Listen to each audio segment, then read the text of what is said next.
Today we're going to look at how I start tomato seeds in the greenhouse. First off, you don't want to skimp on your seeds or your soil. More expensive varieties of seed are also often more expensive for a reason, because they have better genetics, more intense breeding programs. Of course, we all love our heirlooms, and sometimes those seeds are inexpensive, but they are also not always the hardiest of plants. I plant in row trays, which you can pick up at a lot of garden centers, or you can easily find online. Find that they are a really good option for starting small seeds where you want to save space in your greenhouse, and where you want to not be using large pots until you know what kind of germination you have.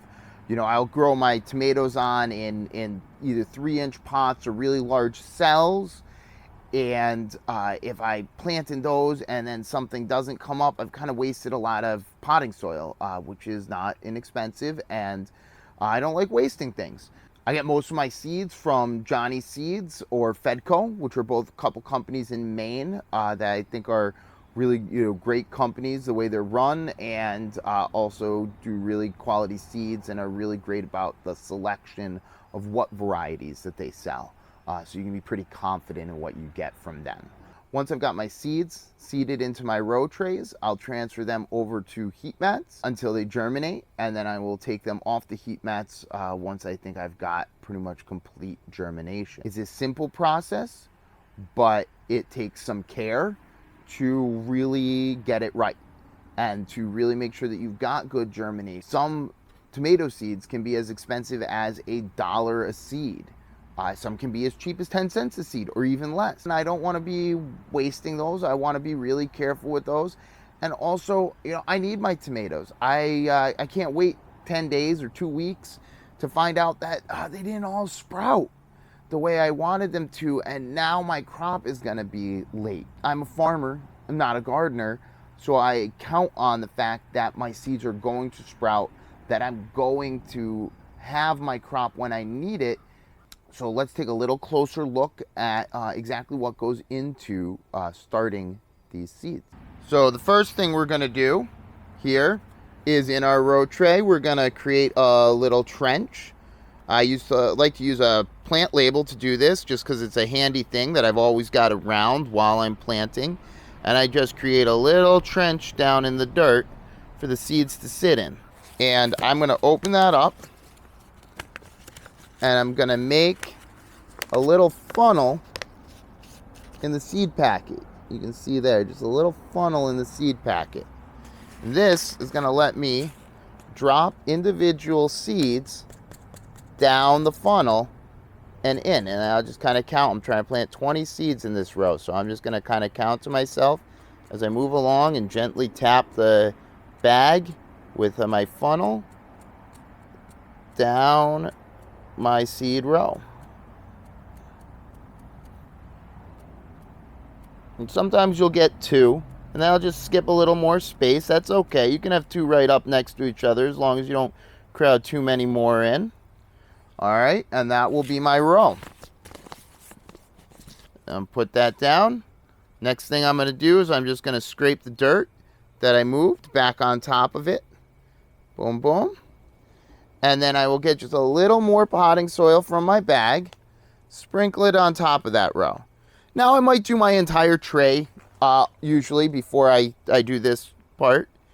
I might just smooth it out a little bit, pat it down.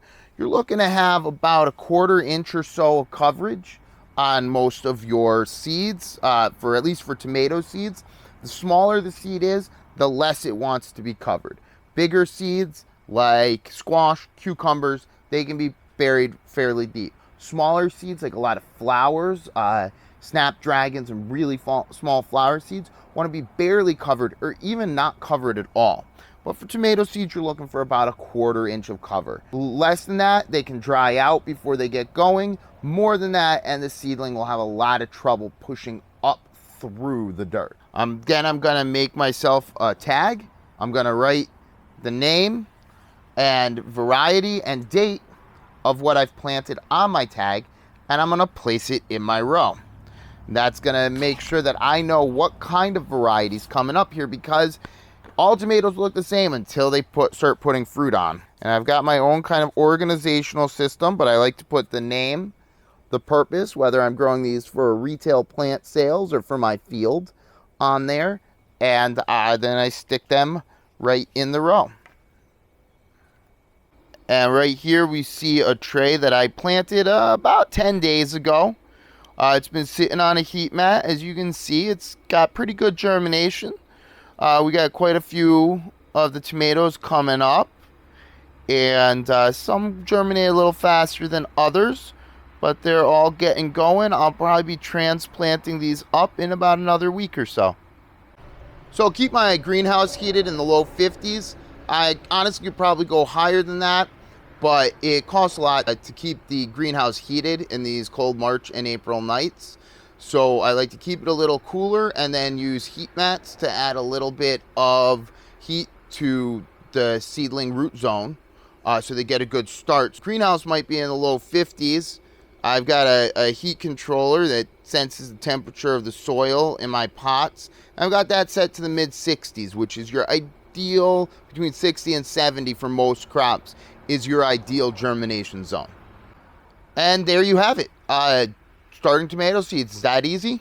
That's what I do, at least. There's a lot of different ways to do anything in farming, but that's my methodology for getting a really good start on these kind of plants like tomatoes and peppers that need a really long time to get going, a real big head start. All right, take care.